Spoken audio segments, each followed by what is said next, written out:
The refrigerator arrived at 2 in the afternoon on a Wednesday, just like the delivery window promised. I had cleared the hallway, padded the elevator walls with old blankets, and signed the building log at Rosa Lane's front desk like any responsible homeowner would. The apartment was mine, paid for over 23 years of steady work at Brennan Construction, every mortgage payment on time, every repair handled myself. I took pride in keeping things functional, keeping them mine.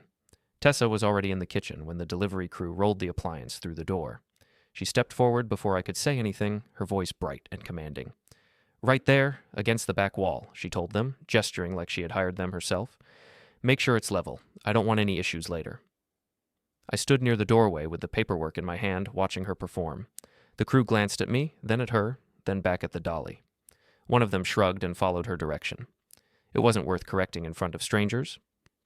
Nolan appeared from the spare room, their room now, though it had started as just the couch, just temporary, just until things stabilized. He leaned against the counter and watched Tessa work the room like she owned it. He didn't look at me. The old refrigerator was already gone, hauled out that morning by the same crew. This one was newer, quieter, more efficient. I had saved for it the same way I saved for everything, a little at a time, no loans, no shortcuts. The apartment had needed updates. I thought better appliances might make the space feel less tense, might remind everyone this was supposed to be temporary. The crew finished the installation, checked the level, handed me the warranty card. I signed where they pointed. Tessa thanked them like she had paid for it. They left. The apartment went quiet. Tessa turned to the empty cardboard box sitting in the middle of the kitchen floor, the packaging the refrigerator had arrived in. She looked at it, then at me, and something shifted in her expression. Not anger, something colder. She picked up the box, carried it over, and held it out toward me. "Here," she said. Her tone was light, almost playful. "Now you'll live here." I stared at the box. It was tall enough to hold a man if he crouched. The edges were torn where the delivery crew had cut the tape. "For now," she added, and smiled. Nolan laughed. Not loud, just a short exhale through his nose. He was watching me to see what I would do. I looked at Tessa, then at the box, then at my son. The hallway behind me was still open. Rosa was probably still at the front desk. The building had cameras in the common areas. Witnesses. I took the box. "I'll take care of it," I said quietly, and carried it toward the door. Tessa didn't stop smiling. Nolan looked away. I walked the box down the hallway toward the trash chute, feeling the weight of it, not the cardboard, but the moment. The apartment had always been mine. The deed was in my name. The utilities were in my name. But somewhere in the last few months, between letting them stay and letting them settle, I had stopped acting like it. Rosa saw me coming. She was restocking brochures at the front desk, and when she looked up, her face shifted. She had heard Tessa's voice from the apartment. Everyone on this floor had. The walls were thin. "Need help with that?" she asked carefully.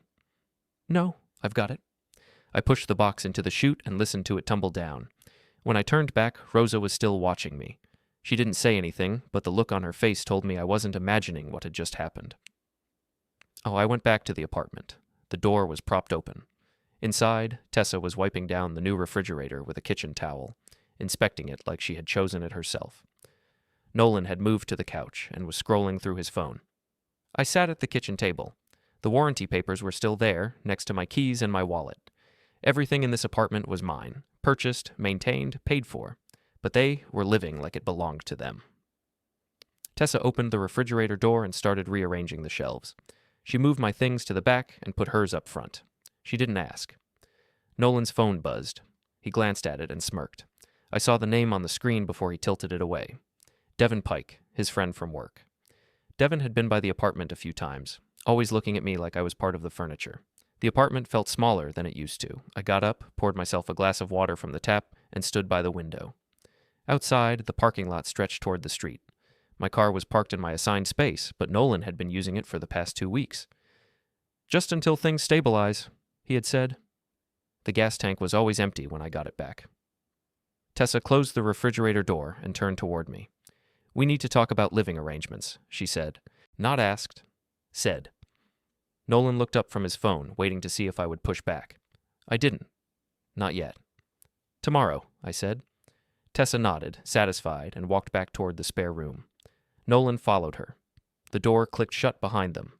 I sat back down at the table and pulled the warranty papers toward me. The refrigerator was registered in my name.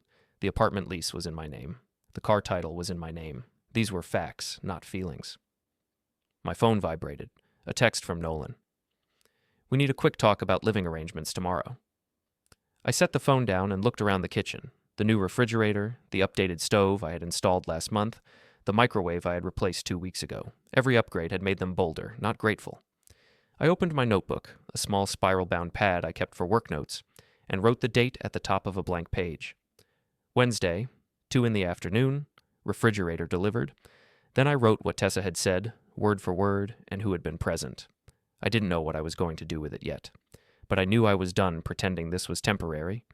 The apartment settled into evening silence. Outside my window, the sun dropped behind the buildings across the street, casting long shadows across the parking lot. I could see my car from here, dusty, low on fuel, with someone else's gym bag visible in the back seat. I hadn't put it there. I closed the notebook and slid it into the kitchen drawer, underneath the utility bills and takeout menus. Then I walked to my bedroom, the smaller one, the one without the closet space they had claimed months ago, and sat on the edge of the bed. The walls were thin enough that I could hear them talking in the other room. Tessa's voice was clear and confident.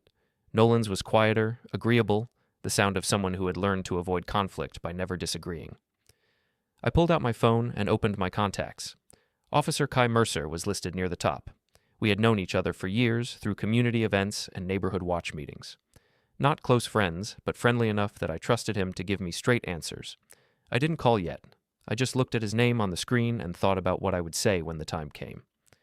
The apartment had been mine for 23 years. I had signed the papers alone, made the payments alone, fixed the leaks, and replaced the fixtures alone. When Nolan called 6 months ago asking for help, I had said yes because that's what fathers do. I hadn't expected it to feel like losing my home. I lay back on the bed and stared at the ceiling. The paint was starting to crack in the corner near the window, something I had been meaning to fix for months but never got around to. Small repairs that added up, small compromises that became patterns. My phone buzzed again. Another message in the family group chat Nolan had created. Tessa. Groceries tomorrow. Elias, can you pick them up after work? Not a question, an instruction. I turned the phone face down on the nightstand and closed my eyes. Tomorrow would be different. Tomorrow I would start asking the questions that mattered. But tonight, I just needed to breathe. Nolan had called me 6 months ago on a Tuesday morning. Late April, just after rent was due wherever he had been staying. I remembered the date because it was the same day I had scheduled an inspection on the apartment's heating system, routine maintenance I never skipped. His voice on the phone had that familiar edge, the one I had learned to recognize over the years.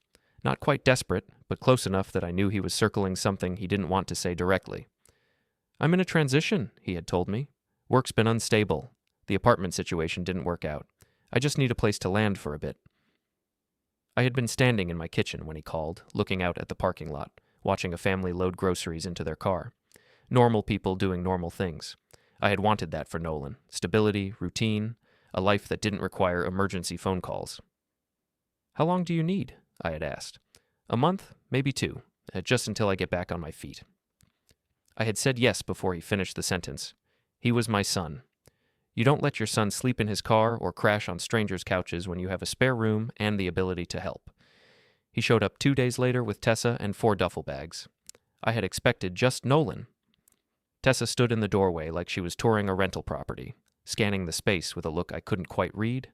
She didn't say thank you. She said, "This'll work." That should have been the first warning sign.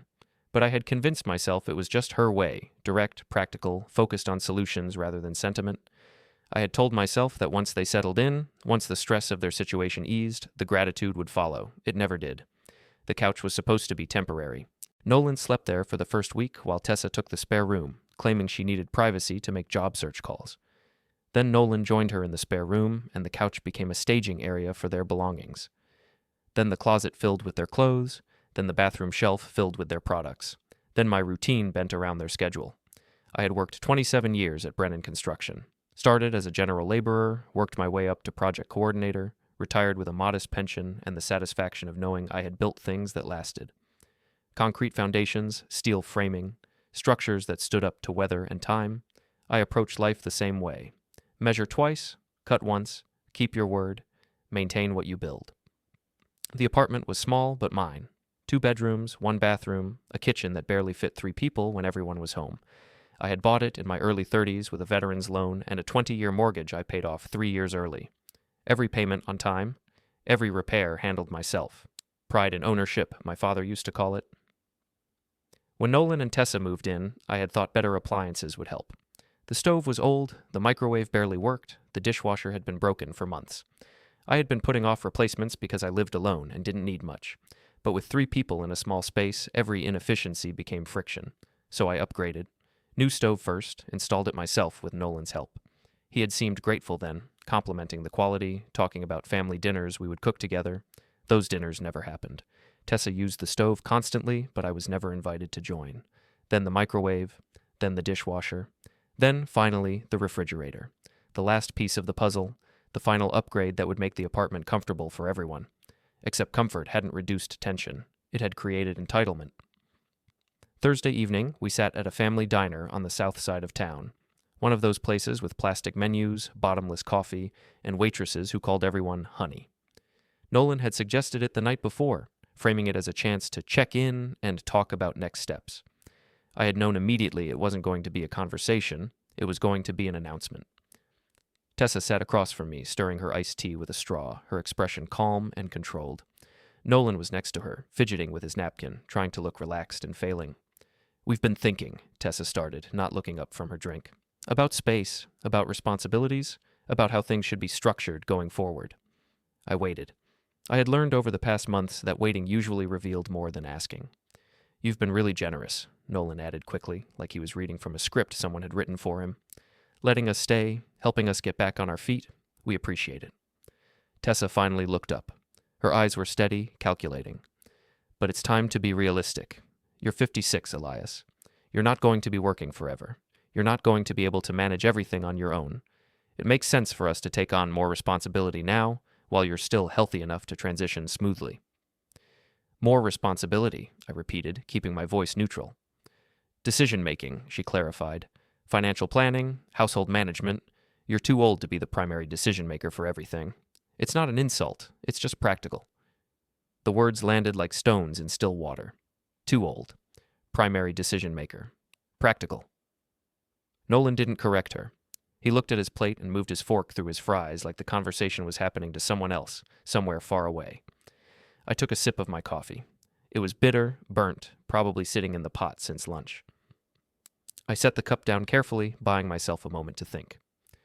"What kind of decisions are we talking about?" I asked. Tessa leaned back in her seat, more comfortable now that she thought I was listening instead of resisting. "Living arrangements, finances, how the apartment is used, who stays where. You've done your part, Elias. You worked hard, you bought a place, you provided stability. Now let us handle the rest. Let us take care of things while you enjoy your retirement." "It's still my apartment," I said evenly. "Technically," Tessa said, and smiled. The word hung in the air between us. Technically, as if ownership was a detail, a formality, something that could be negotiated away with the right tone and enough patience. Nolan shifted in his seat. He finally looked at me, and for a second I thought he might say something that mattered, something that acknowledged the absurdity of what his wife was suggesting. Instead, he said, "She's just trying to help, Dad." I looked at my son, 30 years old, wearing a jacket I had bought him last Christmas because he had shown up to a family dinner underdressed and shivering, sitting next to a woman who had just implied my home was hers to manage, and defending her for it. "I'll think about it," I said, and stood up. Tessa's smile didn't move. "Take your time." I paid for the meal at the counter, my meal, Nolan's meal, Tessa's meal, and walked out to the parking lot. My car was parked near the back, under a flickering streetlight that made the shadows jump and shift. I unlocked it, sat behind the wheel, and didn't start the engine right away. Through the diner's windows, I could see them still sitting at the table. Tessa was talking, her hands moving in animated gestures. Nolan was nodding along, his posture bent slightly toward her like he was listening to instructions. They looked like a team, a partnership, 2 people working toward a common goal, and I looked like the obstacle they were figuring out how to remove. I started the car and drove back to the apartment. When I got there, the lights were already on inside. They had taken my keys months ago, just in case we get home first and you're running late, and never given them back. I had a spare set I kept on my personal keyring, but the principal bothered me. They had access. I had permission. I unlocked the door with my spare and stepped inside. Tessa was on the couch with her laptop open, her face lit by the screen's glow. Nolan was in the kitchen, opening the new refrigerator, pulling out a container of leftovers I had made 2 days ago. "We're ordering groceries," Tessa called out without looking up. "I'll send you the list. You can pick them up tomorrow after work." Not a request, not a question. An instruction delivered with the confidence of someone who expected compliance. I didn't respond. I walked to my bedroom, the smaller one, the one with the window that didn't quite close all the way and let in a draft during winter, and shut the door behind me.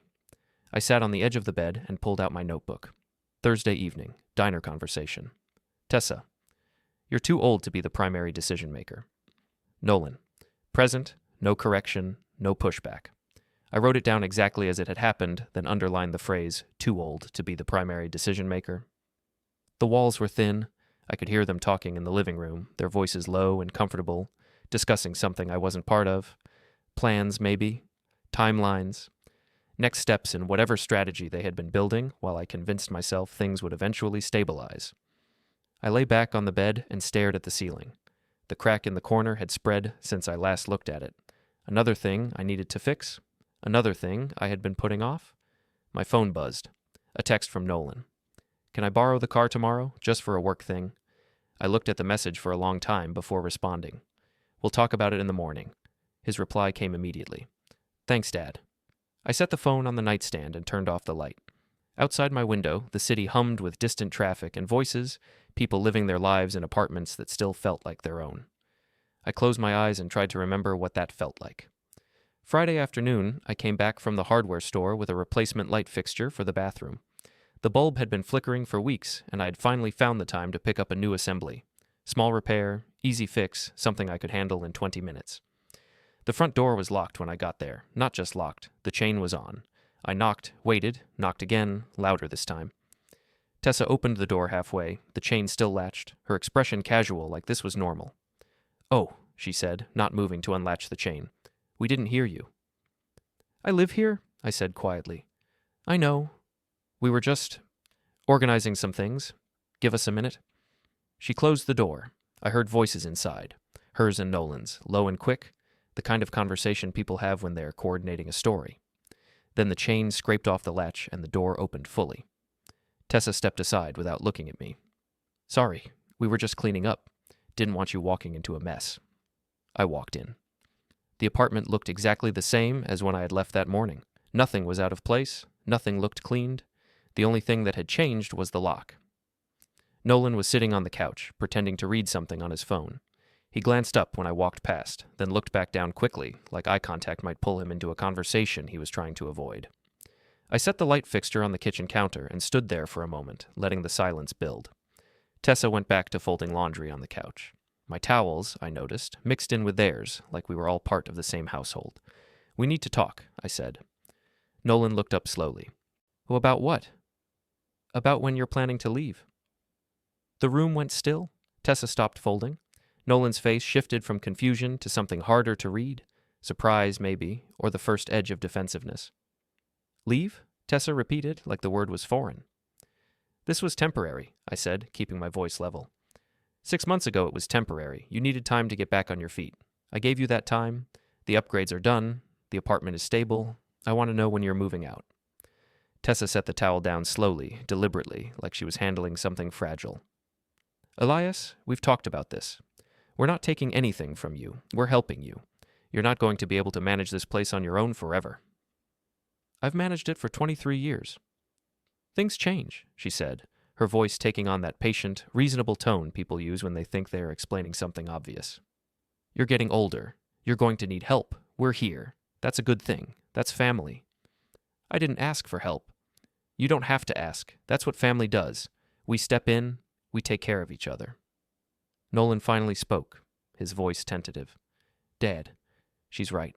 We're not trying to take anything from you. We're just trying to make things easier for everyone." I looked at my son. He believed what he was saying, or he wanted to believe it.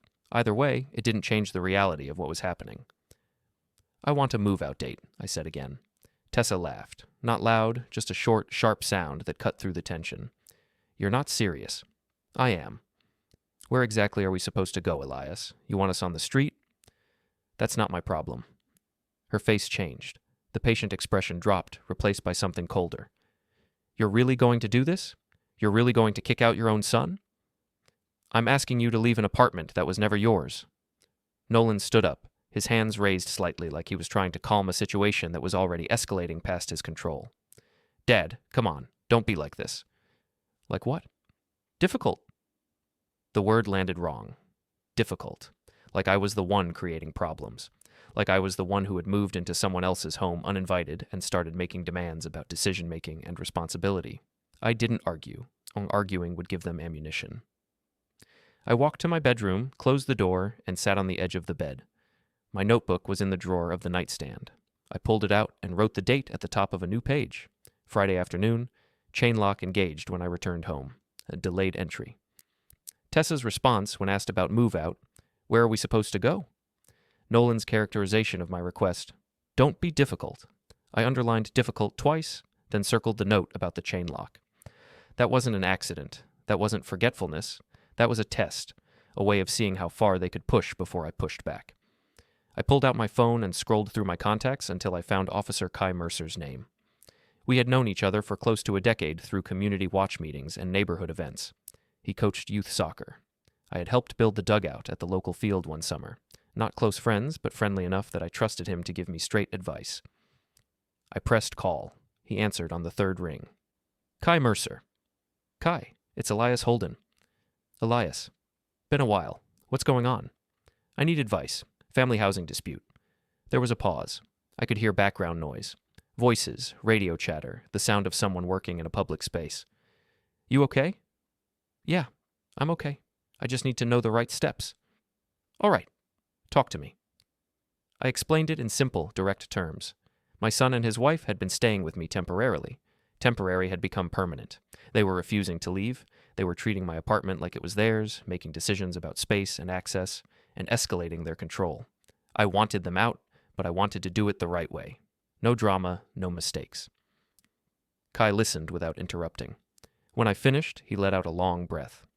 First thing, he said, his voice careful and measured. Don't do anything that gives them a reason to call us on you. No raised voices, no physical contact, nothing they can twist or spin. You understand? I understand. Second, this is civil, not criminal. You're going to need documentation, dates, conversations, witnesses if you have them. Build a timeline, make it clean. Then you file for an unlawful detainer or whatever your jurisdiction calls it. You're going to need a lawyer for that part. I figured.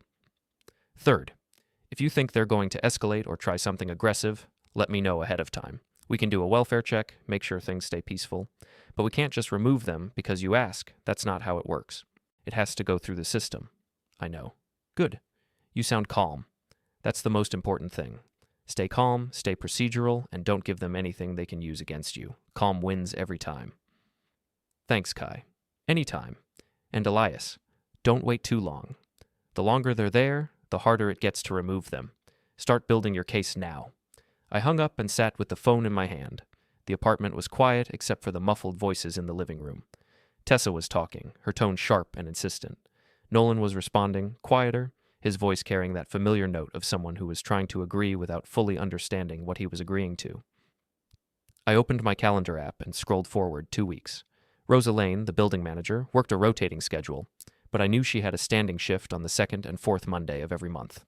Peak hours, more witnesses, better documentation.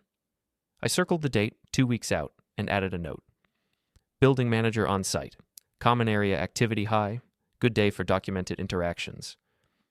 Then I closed the app and put the phone away. I lay back on the bed and closed my eyes. The apartment still felt like mine in theory, my name on the deed, my furniture, my history in every corner. But it didn't feel safe anymore.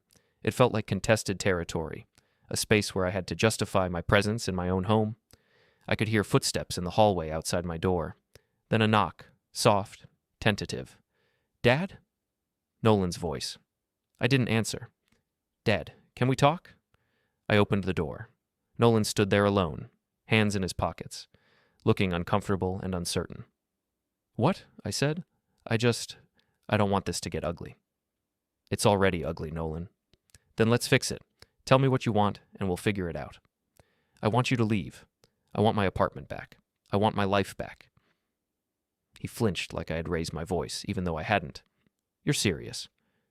I've been serious since yesterday. Where are we supposed to go? I don't know, but that's not my problem anymore. He stared at me for a long moment, his expression cycling through confusion, hurt, and finally something that looked like resentment. You're really going to do this. I already did. He walked away without another word, back toward the living room where Tessa was waiting. I heard their voices resume, hers confident and instructive, his uncertain and searching for guidance. I closed the door and locked it from the inside. Then I sat back down on the bed and opened my notebook again. Friday evening. Nolan asked, "Where are we supposed to go?" Repeated question. Same deflection Tessa used.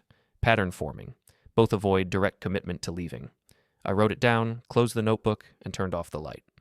Tomorrow would be a long day. I needed rest, and I needed to stay sharp for whatever came next. Saturday morning, I walked into the appliance store where I had purchased the refrigerator 3 weeks earlier. The parking lot was half full, families loading purchases into their cars, the weekend energy of people handling errands before the afternoon heat set in. Inside, the air conditioning was cold enough to raise goosebumps on my arms. I walked past the rows of washing machines and ovens until I reached the customer service desk at the back of the store. The same clerk was behind the counter, a young man in his mid-20s with a name tag that read Jace. He looked up when I approached, recognition flickering across his face. "Hey, you're the guy with the refrigerator delivery, right? Wednesday delivery?" "That's right," I said. "Everything working okay? Any issues with the installation?" "It's fine, working perfectly. I just need some information about the delivery, for warranty purposes." Jace pulled his keyboard closer and brought up the order system. "Sure, what do you need?" "I need to confirm who signed for the delivery and what time it was completed." He clicked through a few screens, squinting at the monitor. "Looks like it was signed for at 2:47 p.m. on Wednesday." He leaned closer. "Signature here says, Tessa Ward." I kept my expression neutral. "Can I get a printed copy of that confirmation, the signature and timestamp?" "Yeah, no problem." He hit print, and a moment later the printer behind the counter whirred to life. He handed me a single sheet with the delivery confirmation, complete with timestamp, delivery address, and signature. I folded it carefully and slid it into my jacket pocket. "I appreciate it." "No problem. Anything else I can help you with?" "That's it. Thanks." I left the store and sat in my car for a few minutes, engine off, looking at the paper. Tessa had signed for a major appliance delivery in my apartment, like it was hers to receive, like she had the authority to accept deliveries and make decisions about property that didn't belong to her. Small detail. But details added up, and patterns became proof. I drove back to the apartment building and parked in my assigned space. Rosa Lane was at the front desk when I walked through the lobby, sorting through a stack of package delivery notifications. She looked up and gave me a polite nod. "Morning, Elias." "Morning, Rosa." I paused near the desk, casual, like I was just making friendly conversation. "Busy morning?" "Not too bad. A few packages came in early, couple of maintenance requests. The usual weekend chaos." She smiled, but there was something careful in her expression, like she was waiting to see where the conversation was going. "I wanted to ask you something," I said. "Do you remember Wednesday, when the refrigerator was delivered to my apartment?" Her expression shifted subtly, still professional, but more attentive. "I remember." "Do you remember what happened after the delivery guys left?" Rosa set down the pen she had been holding. She looked at me carefully, like she was deciding how much to say and how directly to say it. "I remember seeing you carry a large cardboard box toward the trash chute," she said quietly. "And I remember the tone I heard coming from your apartment right before that." "What tone?" "The kind that makes people in the hallway stop what they're doing and listen." She paused, choosing her words with care. "I've been doing this job for 8 years, Elias. I know the difference between a disagreement and something else. What I heard was something else." "What would you call it?" "Disrespect," she said plainly, without hesitation. "Clear, public disrespect, the kind that's meant to be heard?" I nodded slowly. "If I needed you to remember what you saw and heard, could you do that?" "Are you asking me to be a witness?" "I might be." Rosa looked at me for a long moment, then picked up her pen and pulled a notepad toward her. "Then I'll write it down now while it's fresh. Date, time, what I observed. If you need it later, you'll have it." "Thank you." "You're welcome." She paused, then added, "And Elias, if there's anything happening that makes you feel unsafe in your own home, you tell me. We have procedures for that." I thanked her again and headed toward the elevator. When the doors closed, I pulled out my notebook and wrote a new entry. Saturday morning. Rosa Lane, direct witness to box incident and tone. Remembers clearly. Willing to document and confirm. Writing statement independently. Back in the apartment, Tessa was on the couch with her laptop open, working on something that required intense concentration. Nolan was nowhere in sight. "Where's Nolan?" I asked. "He went out with Devin," she said without looking up. "Some work thing. They'll be back this afternoon." Devin Pike, Nolan's friend from work. The one who always looked at me like I was an inconvenience, someone taking up space in a story that wasn't about me. I walked into the kitchen and poured myself a glass of water. The new refrigerator hummed quietly in the corner, efficient and reliable, exactly what I had paid for. "Can I ask you something?" Tessa said from the couch, her voice cutting through the quiet. I turned. "What? Why are you being like this?" "Like what?" "Stubborn, unreasonable, paranoid." She closed her laptop and looked at me directly. "We're trying to help you, Elias. We're trying to make this work for everyone, and you're acting like we're the enemy." "I'm not acting like anything. I asked for a move-out date. That's reasonable." "No, it's not." She stood up and walked toward the kitchen, stopping just inside the doorway. "You're scared." "Of what?" "Of being alone, of getting older, of admitting you can't do this by yourself anymore." She crossed her arms. "We're not going anywhere, Elias. The sooner you accept that, the easier this will be for all of us." I set the glass down on the counter carefully. This apartment is in my name, the lease is in my name, the utilities are in my name, the appliances are registered in my name. You don't get to decide what happens here. Tessa smiled, not warm, not friendly, but the kind of smile that suggested she had already thought through this conversation and reached a different conclusion. "You really think a piece of paper is going to protect you?" "I think the law is going to protect me." Her smile widened. "Good luck with that." She walked back to the couch, picked up her laptop, and resumed whatever she had been working on. The conversation was over, as far as she was concerned. Dismissed, filed away. I went back to my bedroom and pulled out my phone. I had looked up civil attorneys the night before, reading reviews and checking credentials. One name had stood out: Brennan Halbrook, a solo practitioner who specialized in housing disputes and tenant law. His reviews were consistent, practical, procedural, no drama. I called the number listed on his website. He answered on the second ring. "Halbrook Law." "Mr. Halbrook, my name is Elias Holden. I need help with a housing dispute." "All right, go ahead." I explained the situation in clear, direct terms. My son and his wife had been staying with me temporarily. Temporary had become permanent. They were refusing to leave. They were treating my apartment like it was theirs to manage, making decisions about access and space, and escalating their control with each passing week. I wanted them out, but I wanted to do it legally, cleanly, and without giving them any ammunition to spin the situation against me. Brennan listened without interrupting. When I finished, he was quiet for a moment, then said, "Do you have documentation?" "I have dates, recorded conversations in my notebook, witnesses who can confirm key incidents, and physical evidence like delivery records." "Good. That's more than most people bring to this kind of situation. Can you come in Monday morning, 9 a.m.? "I'll be there." "Bring everything you have. We'll go over your options and start building a strategy. Housing law is procedural. If we do it right, it's straightforward. If we do it wrong, it drags out for months." "Understood. One more thing. Don't engage with them more than necessary between now and Monday. Stay calm, stay neutral, and don't give them any new material. You're building a case.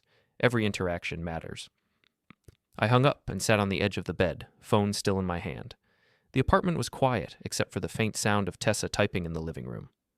Outside my window, the parking lot stretched toward the street, cars coming and going, people living normal lives in spaces that still felt like their own. My car was still parked in my assigned spot.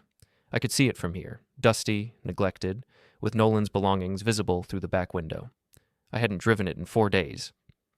Every time I asked for the keys, Nolan had an excuse. Lost track of them, left them at work, forgot to charge them. A rotating list of reasons that all meant the same thing. No. I pulled out my phone again and sent him a text. "I need the car back, tomorrow morning." The reply came 5 minutes later. "Can't find the keys, I'll keep looking." I read the message twice, then added it to my notebook. Saturday afternoon, requested car keys. Nolan's response: "Can't find the keys. Fourth refusal in 2 weeks. Pattern clear." I set the notebook aside and lay back on the bed, staring at the ceiling. The crack in the corner had spread further. I would need to fix it eventually, but not now. Now I had bigger problems to address first. The apartment settled into afternoon quiet, and I let myself rest. Monday would bring clarity. Monday would bring a plan. For now, I just needed to stay calm and let the pieces fall into place. Monday morning at 9 a.m., I sat across from Brent Halbrook in his office on the third floor of a downtown building that had seen better decades. The space was small but organized. A desk, 2 chairs, filing cabinets along one wall, framed law degrees that meant he had done the work and earned the credentials. Brent himself was in his late 40s, balding, with reading glasses perched on his nose and the calm, detached manner of someone who had heard every version of every story and stopped being surprised years ago. He wore a button-down shirt with the sleeves rolled up, no tie, no pretense. I handed him my notebook, the delivery receipt I had gotten from the appliance store, and a printed timeline I had typed up over the weekend. He read through everything methodically, occasionally making notes on a yellow legal pad, his expression never changing. When he finished, he set the papers down and looked at me over the top of his glasses. "You've been thorough." "I worked construction for 27 years, I said. "I know how to document a project." He nodded, almost smiled. "That's going to help you. A lot of people come in here with emotion and no evidence. You've got evidence. That makes my job easier." He tapped the timeline with his pen. "Here's what we're looking at. Unlawful detainer. That's the formal eviction process for someone who's overstayed their welcome. You'll file a notice to vacate, they'll have a set period to respond or leave, and if they don't comply, we escalate to court. Depending on how cooperative or combative they are, we can also pursue a civil claim for damages." "What kind of damages?" "Emotional harm, interference with your housing rights, loss of use and enjoyment of your property. The box incident you documented, the lock games, the public disrespect. If we can show a pattern of behavior designed to intimidate or control you in your own home, and if we have witnesses who can confirm it, we can make a case for compensation. It won't be a fortune, but it sends a message and establishes accountability." "I don't need a fortune. I just want them out of my home." "Understood. But the claim gives us leverage. It shows you're serious, that you're not just asking nicely. It makes them think twice about dragging this out or retaliating." "What's the realistic timeline?" "If everything goes smoothly and they don't contest it, 2 to 3 weeks from filing to enforcement. If they fight it, it could stretch longer. But based on what you've told me and what I'm seeing in your documentation, they don't have much ground to stand on. They're not paying rent, there's no written agreement, and you have clear evidence of escalating control and disrespect. What do I need to do between now and the filing? Stay calm. Don't give them anything they can use against you. No raised voices, no physical confrontation, no threats of any kind. You're the homeowner, the victim, and the reasonable party. You need to stay that way throughout the entire process." "I can do that. I believe you, but I've seen reasonable people lose cases because they snapped once at the wrong moment. Don't let that be you." I nodded. "What about the car?" Brent looked up. "The car? It's registered in my name. Title, insurance, everything. They've been using it without permission for weeks. I've asked for it back multiple times. They keep stalling, making excuses, refusing to return the keys." Brent made a note. "Then you take it back. It's your property. Legally, you don't need their permission to reclaim something that's yours. If they refuse to hand over the keys, you document the refusal and retrieve the vehicle yourself. Get a locksmith if you need to, or call a tow company. Just make sure you do it cleanly. No confrontation, no arguments. No drama. Exactly. You're not fighting with them. You're reclaiming your property through lawful means." I left Bren's office 40 minutes later with a clear strategy, a filing checklist, and a court date penciled in for 2 weeks out. The elevator ride down felt different than the ride up. Lighter, more certain. I had a plan now. I wasn't just reacting anymore. Outside, the morning sun was bright and clean. I walked to my car. I had taken a rideshare to the appointment to avoid any confrontation about the keys and called a locksmith service I had looked up the night before. "I need someone to make a new key for my vehicle," I said when they answered. "I have the title and registration, but the original keys are unavailable." "We can do that. When do you need it?" "Today, if possible." "Give me the make and model." I gave them the information, and they confirmed they could meet me at my apartment building within 2 hours. I thanked them, hung up, and took another rideshare back home. When I got back to the apartment, Nolan was in the kitchen making a sandwich.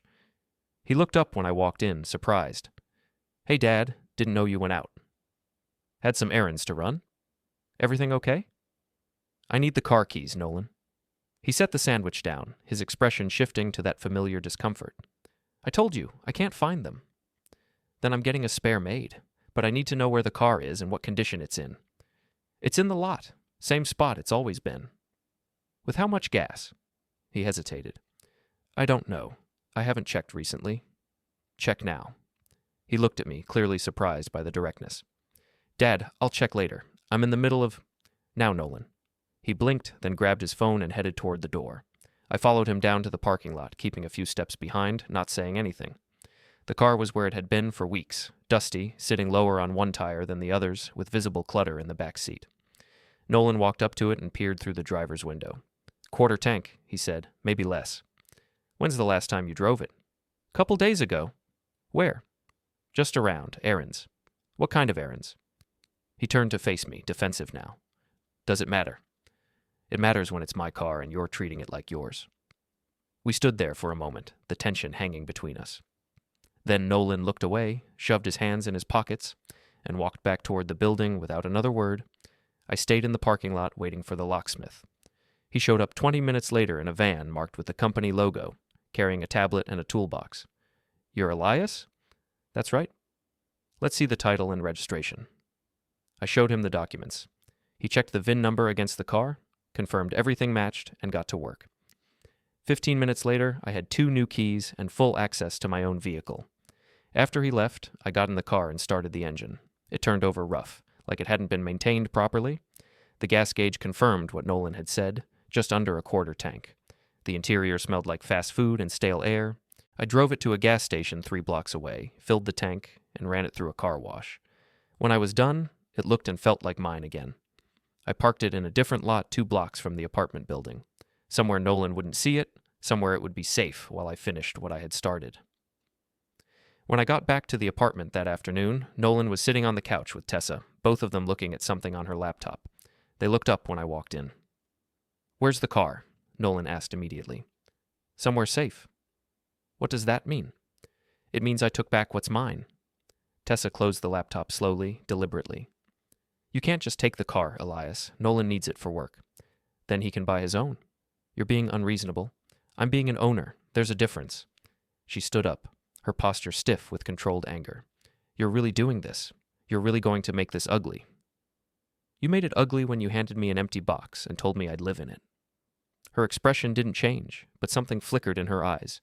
Recognition, maybe, or the realization that I had been paying closer attention than she thought. You think you're going to win this? She said quietly. I think the law is going to win this. I walked past them to my bedroom and closed the door. My phone buzzed almost immediately, a string of texts from Nolan. This is insane. You're going too far. We're family. How can you do this?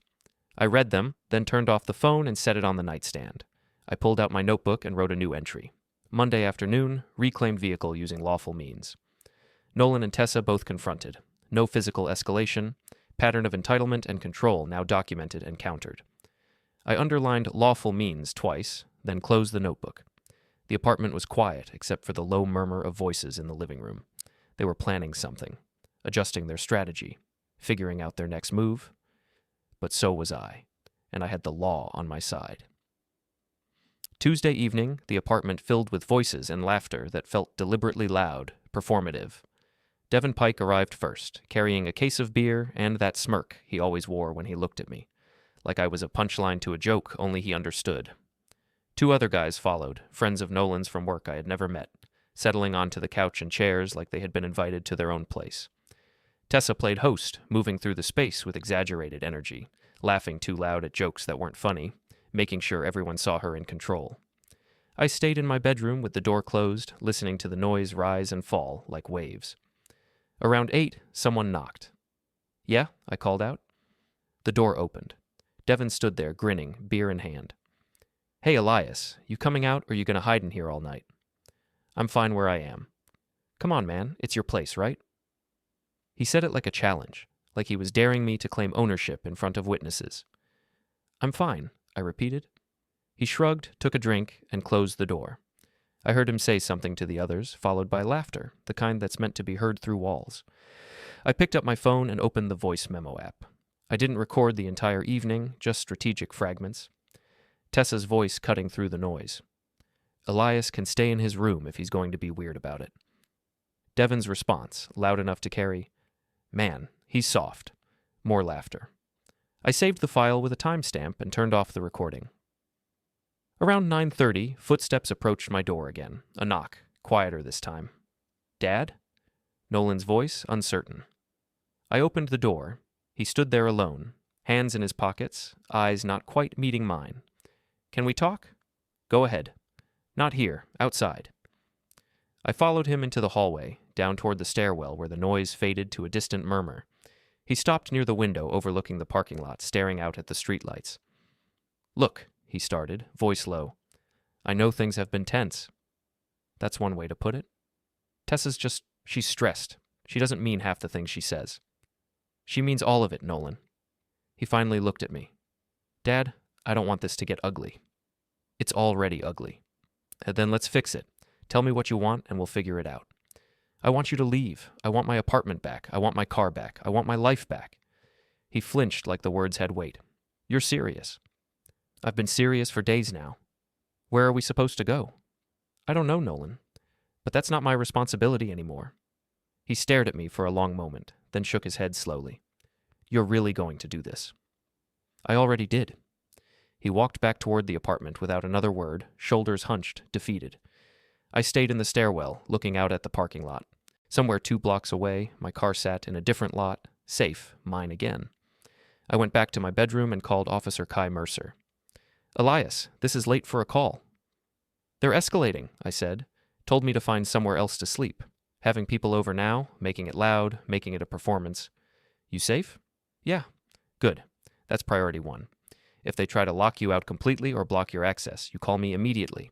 We'll come out, keep the peace. But right now, it's still civil territory. I know. How's the legal side moving? Attorney filed the paperwork. Hearing set for next Monday. Then you're almost through this. Just don't give them ammunition between now and then. No arguments, no shouting, nothing physical. I won't. I know you won't. But I've seen situations like this turn bad fast when people feel cornered. Stay smart. Stay aware. I hung up and lay back on the bed. The voices in the living room had quieted some, but I could still hear movement, the occasional burst of laughter, the sound of people who felt comfortable in a space that wasn't theirs. Through the thin wall, Tessa's voice came through clear and sharp. He thinks he's going to win this. He actually thinks the system is going to side with him. I couldn't hear Nolan's response. Fine, Tessa continued. Then we make it harder. We make him regret every step. I closed my eyes and focused on breathing. 1 week. 7 days until the hearing. I just needed to hold steady.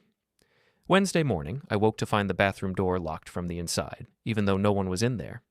I knocked, waited, knocked again.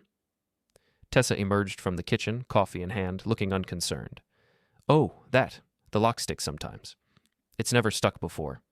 Well, it does now. She walked past me toward the living room. I tried the door again.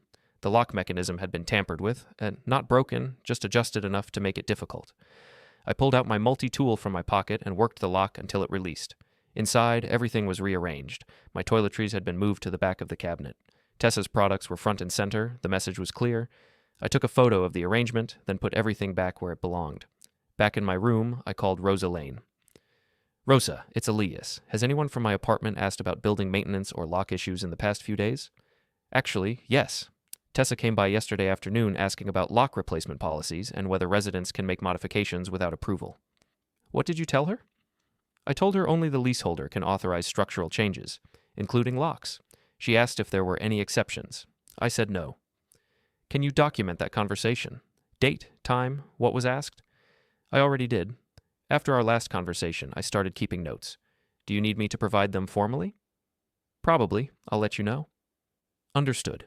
And Elias, if you need building security to check on things, let me know. We take tenant safety seriously. I thanked her and hung up. Then I pulled out my notebook and added the latest entry. Wednesday morning. Bathroom lock tampered with. Tessa's inquiry about lock modifications documented by building manager. Pattern of control escalating as court date approaches. The apartment felt smaller every day, but the case was getting stronger with every move they made.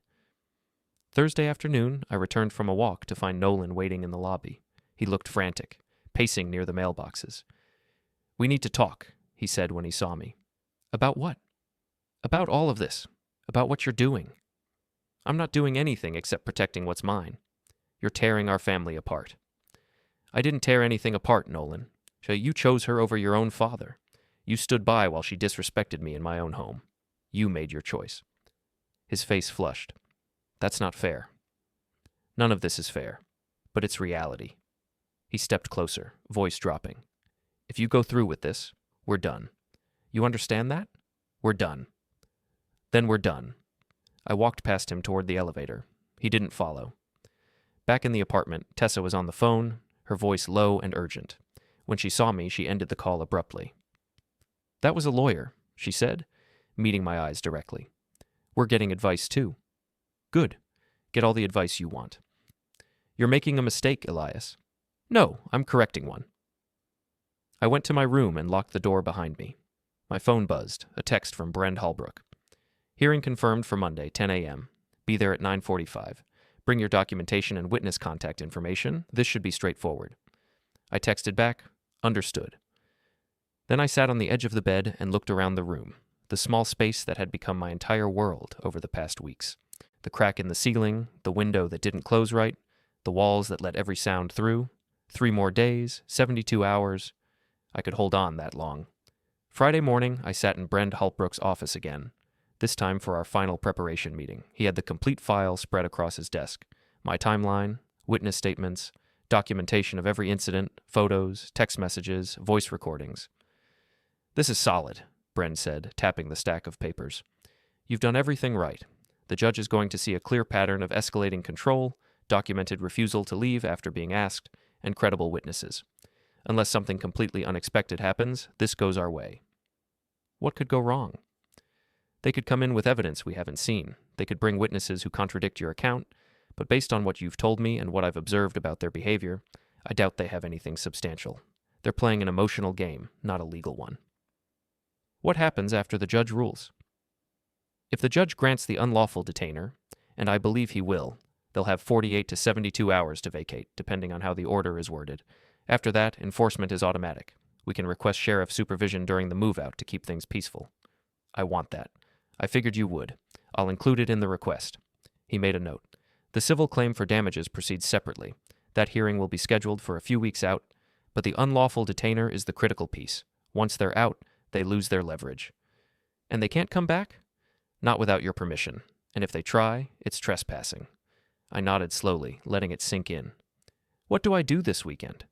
Stay away from them as much as possible. Don't engage. Don't argue.